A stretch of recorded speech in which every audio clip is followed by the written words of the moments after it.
ओं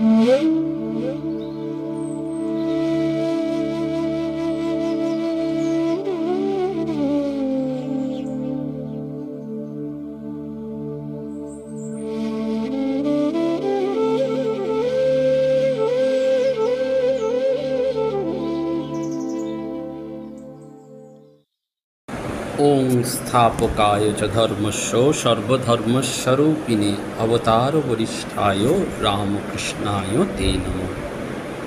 नमस्कार।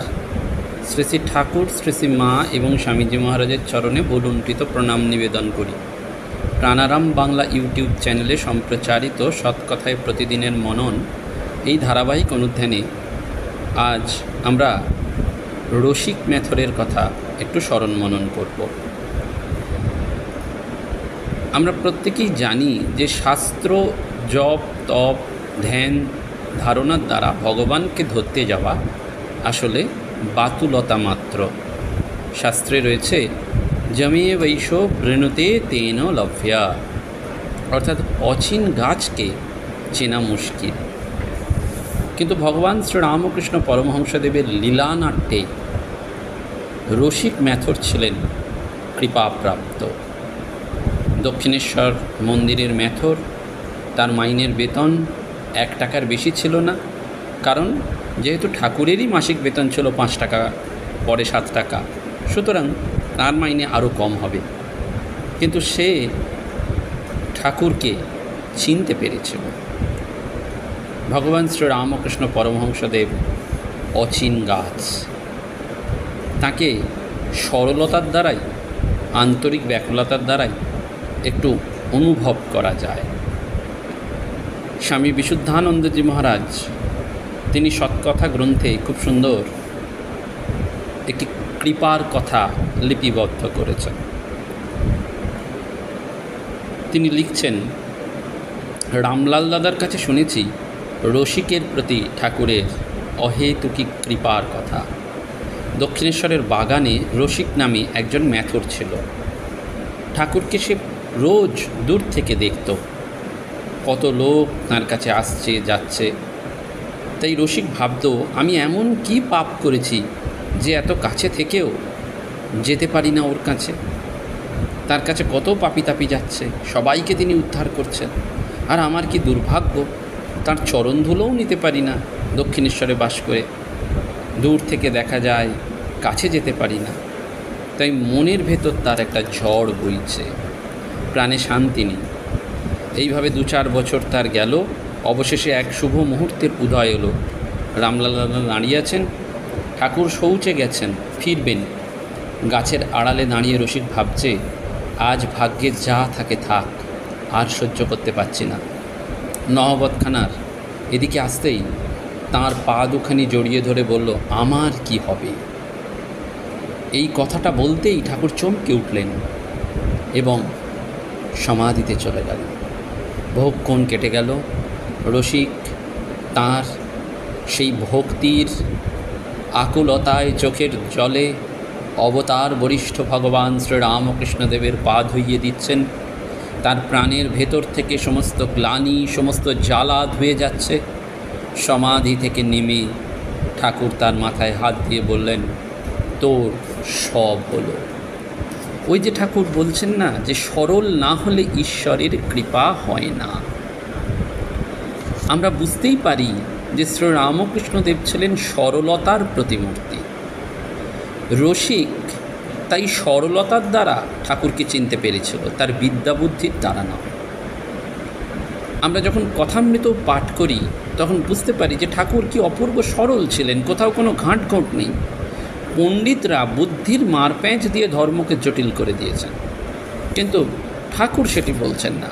সেজন্য ওই চোখের জলে যখন ধুয়ে দিচ্ছেন তখন বলছেন, তোর সব হলো। কেননা সরলের কাছে তিনি খুব সহজ। দিনহীন কাঙালের বেশে শ্রীরামকৃষ্ণদেবের লীলা তাই জীবের ঘরে ঘরে। প্রত্যক্ষদর্শী কেদারনাথ বন্দ্যোপাধ্যায় তিনি বলছেন, রসিক অর্থাৎ রসকে হাড়ি দক্ষিণেশ্বর গ্রামেরই লোক মেথর ছিল। ঠাকুরকে তার সঙ্গে হেসে কথা কইতে শুনেছি, তারই খোলা উঠোনে দাঁড়িয়ে, যেন বন্ধুর সঙ্গে কথা হচ্ছে। ঠাকুর হাসতে হাসতে বলতেন, থাক বুঝেছি, মদটা একটু কম করে খাস। সে লুটিয়ে পড়ে বলতো, কে দেবে ঠাকুর, ভাগ্যে নটবর পাঁজার মা মরেছিল, কাদের মা আর রোজ মরছে, আমি মলে মরবে। এই নটবর পাঁজার কথাও আমরা সৎকথায় প্রতিদিনের মনন ঠিক নয়, সৎকথায় প্রতিদিনের প্রার্থনার ধারাবাহিক অনুধ্যানে আমরা আলোচনা করেছি। সেজন্য ওই বলছেন নটবর পাঁজা। আবার আমরা দেখতে পাই যে ধ্যানকালেও ঠাকুরের মন ছুটে গেছে রসিকের বাড়িতে। আমরা হয়তো আঁতকে উঠি, কিন্তু ভগবান শ্রীরামকৃষ্ণ পরমহংসদেবের আত্মকথায় আমরা পাচ্ছি সেই চিৎ শক্তি, সেই মহামায়া চতুর্বিংশতি তত্ত্ব হয়েছেন। আমি ধ্যান করছিলাম, ধ্যান করতে করতে মন চলে গেল রসকের বাড়ি, রসকে ম্যাথর। মনকে বললুম, থাক শালা, ওইখানেই থাক। মা দেখিয়ে দিলেন ওর বাড়ির লোকজন সব বেড়াচ্ছে, খোল মাত্র, ভেতরে সেই এক কুলকুণ্ডলিনী, এক শটচক্র। শ্রীরামকৃষ্ণদেব ধ্যানযোগে মনকে রসিকের বাড়িতে পাঠিয়ে ক্ষান্ত হননি।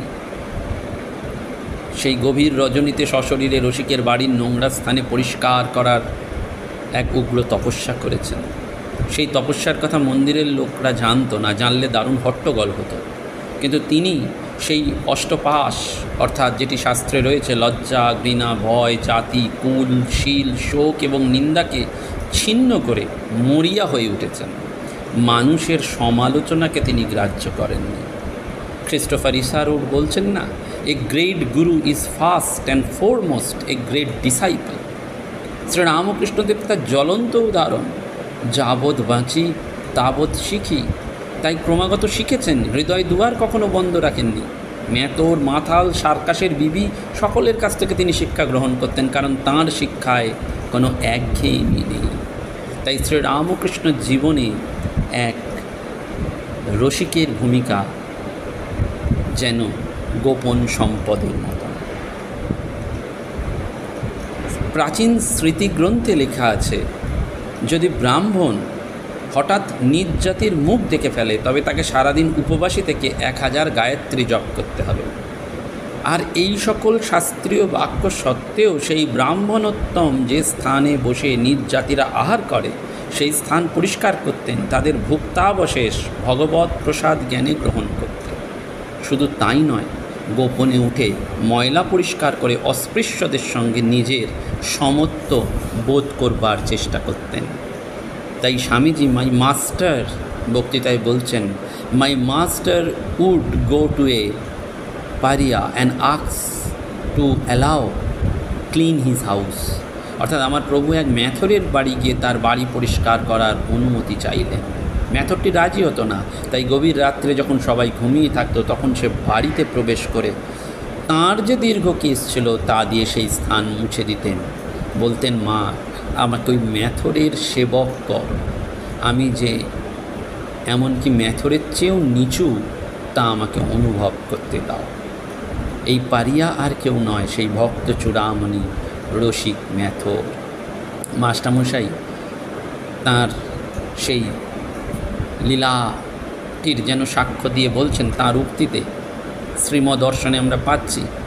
সেখানে তিনি বলছেন যে ঠাকুর বলেছিলেন তিনি নিজের মাথার চুল দিয়ে রসকে ম্যাথরের বাড়ির নর্দমা পরিষ্কার করেছিলেন, আর কেঁদে কেঁদে বলেছিলেন, মা, আমি ব্রাহ্মণ, এই অভিমান বিনাশ করো।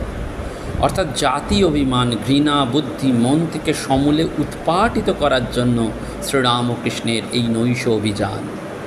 স্বামীজি তাই মদীয় আচার্যদেব বক্তৃতায় বললেন না, ম্যাথরের প্রতিও যাতে তার ঘৃণা বুদ্ধি না থাকে, এই উদ্দেশ্যে তিনি গভীর রাত্রে উঠে তাদের ঝাড়ু এবং অন্যান্য যন্ত্র নিয়ে মন্দিরের নর্দমা, পায়খানা প্রভৃতি নিজে হাতে পরিষ্কার করতেন। এইভাবে তিনি দীনতার সাধন শেষ করেন। মাস্টারমশাই আরও বর্ণনা করে বলছেন, হঠাৎ একদিন দেখি দক্ষিণেশ্বরের পথে ঝাড়ু দিচ্ছেন আর বলছেন, মা, এই পথ দিয়ে বেড়াবেন। কথা বলতে বলতেই তন্ময়তা। এবং শ্রীম আরও বলছেন যে আমরা 24 ঘন্টা ওয়াচ করে দেখেছি, এক নিমেষের জন্য ঈশ্বর থেকে বিচ্যুত হন নাই। নিদ্রার সময়ও নিঃশ্বাসের সঙ্গে অজানাভাবে মা মা বলছেন। একদিন বসে বসে গৌড় গৌড় নাম করছেন গুনগুন করে। তো একজন হঠাৎ বললেন যে আপনি গৌড় গৌড় করছেন কেন, মায়ের নাম করুন।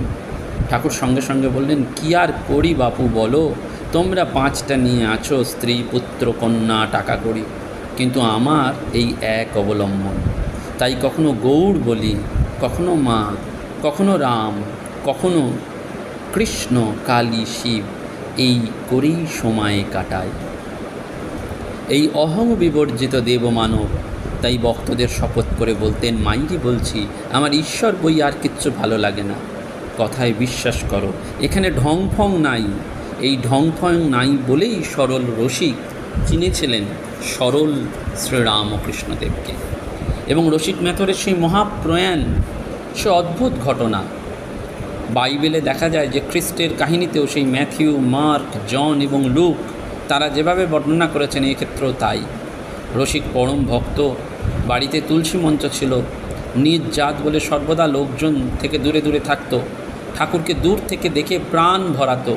ঠাকুর ঝাউতলার দিকে যখন যেতেন তখন তাঁর পায়ের দাগে দাগে মাথা ঘষে ঘষে অনুসরণ করত। ঠাকুর তাকে এইভাবে মাথা ঘষতে দেখে একদিন তার দিকে তাকালেন। রসিক বললেন, বাবা আমার কিছু হবে না? ঠাকুর বললেন, হবে বই কি, এত ভক্ত এখানে আসে, তুই তাদের কত সেবা করছিস। ঠাকুরের শরীর যাওয়ার পর রসিক মুচড়ে পড়ল। তার শরীর আরও ক্রমশ ভেঙে পড়ল, আর কাজকর্ম করতে পারে না। মন্দিরের আঙিনায় সে আর ঝাড় দিতে আসে না, তার মেয়ে ঝাড়ু দিয়ে যায়। রসিক অসুস্থ, যেদিন শরীর ছাড়বে সেদিন সকলকে ডেকে, পরিবারের সকলকে ডেকে বলল, তোরা সকাল সকাল খেয়ে নে, কেউ আমার কাছে আসবি না যতক্ষণ আমি না ডাকি। বেলা তখন 10টা। হঠাৎ তার মুখ আনন্দে উদ্ভাসিত। সে বলে উঠল, বাবা তুমি এসেছো, আমায় বলোনি তাহলে? ওই যে কায় মনোবাক্যে ঠাকুরের আশ্রয় নিয়েছে, তাকে ভালোবেসেছে, তার মুক্তি অনিবার্য। স্বামী শঙ্করানন্দজি মহারাজের ওই বর্ণনা থেকে আমরা প্রথমটি যেমন পাই, তেমনি মহাপুরুষ মহারাজের শিবানন্দ বাণীতে আমরা পাচ্ছি। সেখানে খুব সুন্দর করে রয়েছে যে দক্ষিণেশ্বরের সেই রসিক মেথরের গল্প শুনুনি, সে ঠাকুরকে বাবা বাবা বলতো। একদিন ঠাকুর ভাবাবস্থায় পঞ্চবটির দিক থেকে আসছিল, তখন রসিক মেথর ঠাকুরের সামনে হাঁটু কেড়ে বসে জোর হাত করে ঠাকুরের কৃপা ভিক্ষা করে বলেছিল, বাবা আমায় কৃপা করলে না, আমার গতি কী হবে? তখন ঠাকুর বলেছিলেন, ভয় নেই, তোর হবে, মৃত্যু সময়ে আমায় দেখতে পাবে। ঠিক তাই হয়েছিল। মরবার আগে তাকে তুলসী মঞ্চে নিয়ে গিয়েছিল। মৃত্যুর পূর্বেই রসিক বলে উঠল, এই যে এসেছো বাবা, এসেছো, এই বলতে বলতে মারা গেল। আর শ্রীমদর্শনে বা শ্রীমকথায় আমরা পাচ্ছি, তোমরা মার কাছে রয়েছো, কত ভাগ্যবান। দক্ষিণেশ্বরের মা কালীর মন্দিরে রসিক মেথর ঝাড়ু টাড়ু দিত। একদিন ঠাকুরের পায়ে সাষ্টাঙ্গ প্রণাম করে বলল, প্রভু আমার কি উপায় হবে? ঠাকুর বললেন, তুই মায়ের কাজ করছিস, তোর আবার ভয় কি? সে নিজের বাড়িতে তুলসী কুঞ্জ করে ওখানে বসে ভজন করত। একদিন দুপুরবেলা স্ত্রীকে ডেকে বলল, ছেলেদের ডাকো, আমায় তুলসী কুঞ্জে শুইয়ে দাও। তখন সে ঠাকুরের নাম করতে করতে সজ্ঞানে শরীর ত্যাগ করল। যিনি বলতেন আমার আশীর্বাদ করতে নেই, তার আশীর্বাদ যে কত অমোঘ ছিল তার দৃষ্টান্ত হচ্ছেন এই রসিক মেথর। সে সত্যি সত্যি ধন্য হয়ে গিয়েছিল। সেজন্য আমরা পাই না, ওই ঠাকুর বলছেন, যদি তুমি ঈশ্বরকে ভালোবাসতে চাও তাহলে মানুষের সেবা করো। এই আমাদের বারবার এই সেবার কথা যেমন বলছেন, তেমনি এই ভগবানের কৃপা। বলা হয় না, যখন চারিদিকে অজ্ঞানতার অন্ধকারে আচ্ছন্ন, পাপ ব্যভিচার নিপীড়ন যখন সর্বব্যাপী পরিব্যাপ্ত, ঠিক তখনই আকাশে বাতাসে উঠেছিল ঝড়। প্রলয়ের পূর্বাভাসে পৃথিবী কেঁপে উঠেছিল। এবং সেই সময় সেই তমসাচ্ছন্ন মহাভারতের বুকে আবির্ভূত হলেন সর্বদুঃখ পাপ হরণকারী মহাপুরুষ শ্রীরামকৃষ্ণ পরমহংসদেব। ঠাকুর সেই জন্য বলছেন, ঈশ্বর এবং তার ঐশ্বর্য, যারা ঐশ্বর্য চায় তারা ঐশ্বর্য পায়, কিন্তু ঈশ্বরকে পায় না। আর যারা ঈশ্বরকে চায় তারা ঈশ্বরকে পায়, এবং ঈশ্বরও কল্পতরু হয়ে তাদের যা প্রয়োজন তা জুটিয়ে দেন। সেই গ্রিক দেশের প্রাচীন উপকথার কথা আছে, মিডাস নামে যে স্বর্ণলোভী, সে বিশ্বাস করত যে ধন দৌলতই হচ্ছে আনন্দের উৎস। সে রাত দিন সোনার সন্ধানে ঘুরত, সোনার স্বপ্ন দেখত, সোনার ধ্যানে তন্ময় হয়ে যেত। তো এতই সে ধ্যান তপস্যা করলো যে একবার বিত্ত দেবতা বললেন যে বর দেব। মিডাস বলল, প্রভু এই বর দিন, আমি যা ছোব তা যেন সোনা হয়ে যায়। দেবতা তথাস্তু বলে অন্তরিত হলেন। তারপরের দিন সকালবেলায় মিডাস ঘুম থেকে উঠে টুথব্রাশ দিয়ে দাঁত মাজতে গেল। ব্রাশ সোনা হয়ে গেল, মুখ ধোয়া হলো না। মিডাস যা ছুঁচ্ছে সব, ব্রেকফাস্ট খেতে যাচ্ছে, আঙুর, টোস্ট, ডিম, কফি সব সোনা হয়ে যাচ্ছে। সে বিরক্ত, তখন পেটে ক্ষুধা, খাবার উপায় নেই। সে ভাবলো একটু বাগানে বেড়াক। গোলাপের দিকে হাত দিতে গেল, গোলাপগুলোও সৌন্দর্য হারালো, সোনা হয়ে গেল। সে গভীর চিন্তায় মগ্ন হচ্ছে, কেন এরম হচ্ছে? এ তো তারই তপস্যার ফল, সেই বরদানের ফল। এমন সময় ছোট্ট মেয়েটি যখন ছুটতে ছুটতে এলো, তাকে জড়িয়ে ধরতে চাইল কন্যা স্নেহে আত্মবোলা সেই মিডাস, তাকে ছুঁতেই সেও প্রাণহীন সোনা হয়ে গেল। তখন মিডাস চিৎকার করে বলল, উফ, আর নয় হে ভগবান, ফিরিয়ে নাও তোমার বর। ওই হচ্ছে ঈশ্বর ও তার ঐশ্বর্য। ভগবানের ঐশ্বর্যকে যারা চায়, টাকা পয়সা নাম যশ, তারা কিন্তু ওইটি পায়, ভগবানকে পায় না। সেজন্য ওই ঠাকুর বললেন উপায়টি, জোশও করে স্তব করেই হোক আর দারবানের ধাক্কা খেয়েই হোক, পগার ডিঙিয়েই হোক, কোনো মতে বাড়ির ভিতর ঢুকে যদু মল্লিকের সঙ্গে আলাপ করতে হয়। আবার যদি টাকা করি ঐশ্বর্যের খবর জানতে ইচ্ছা হয়, তখন যদু মল্লিককে জিজ্ঞাসা করলেই হয়ে যাবে, খুব সহজেই হয়ে যাবে। আবার বাবুর সঙ্গে দেখা হলে আমলারাও মানে। অর্থাৎ ঠাকুর জানতেন যে জগতের অধিকাংশ মানুষ অর্থের দাস, ধনের কাঙাল। তাই অর্থলোভীদের সামনে তার প্রিয় ভক্ত কলকাতার কোটিপতি সেই যদু মল্লিকের উপমাটি তিনি দিয়েছিলেন। হিন্দিতে একটি দোহা আছে, চাহি চমারি তুহি সব নীচ উनको নীচ, ये तो पुरन ब्रह्म था जब तू नहीं होती बीच। অর্থাৎ আমাদের বারবার মনে করতে হবে যে আমরা সেই কল্পতরুর কাছে এসে দাঁড়িয়েছি, অজস্র ফল ঝুলছে, একদিন না একদিন ওই ফল ফুল পড়বেই। কিন্তু যদি এক্ষুনি আমরা চাই, তাহলে সেক দ্য ট্রি, অর্থাৎ দারুণ ঝাঁকুনি লাগাতে হবে। তীব্র পুরুষকার প্রয়োগে মুক্তির রূপ ফল পাওয়া যায়। রসিক মেথর সেইটি পেয়েছিলেন। আমাদের তাই ঠাকুরের কাছে সেইটি প্রার্থনা যে আমরা যেন সেইটি স্মরণ রাখি, যে ওই রসিক মেথর বলছেন, বাবা তুমি এসেছো, আমায় ভোলনি তাহলে।